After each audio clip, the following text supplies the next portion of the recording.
হবে কিনা, খুব গুরুত্বপূর্ণ প্রশ্ন। অনেক মা বাবা আছেন একটু রাগ হলে, একটু মাথা গরম হলেই ছেলে মেয়েকে গজব, বদদোয়া, ঠাডা, নানা রকমের কথা বলে তাদেরকে বদদোয়া দিয়ে বসে, আছে না নাই? খুব খারাপ কথা, কথায় কথায় বদদোয়া দেওয়া এটা ভালো জিনিস না, কিন্তু আবার মা বাবার বদদোয়া সন্তানের জন্য খুব ডেঞ্জারাস বিষয়।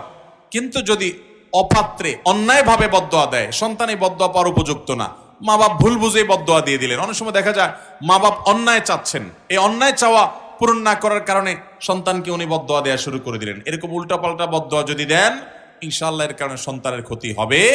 আবার যদি রাগের চোটে বদদোয়া দিয়েছেন সন্তানকে, পরক্ষণে তিনি নিজেই অনুতপ্ত হয়েছেন যে না, আমার এটা বলা ঠিক হয় নাই, ইনশাআল্লাহ এর কারণে সন্তানের ক্ষতি হবে না। কোরআনে কারীমে আল্লাহ বলেছেন, লাউ ইয়াজ্জুলুল্লাহু আন-নাসা শাররা ইস্তিআজালাহুম বিল খাইর লাকুদিয়া ইলাইহিম আজালুহুম। মানুষ তাদেরকে আল্লাহ তাআলা ভালোটা চাইলে যত তাড়াতাড়ি দেন, বদদোয়া করলে, খারাপটা চাইলে যদি এরকম সাথে সাথে দিয়ে দিতেন, তাহলে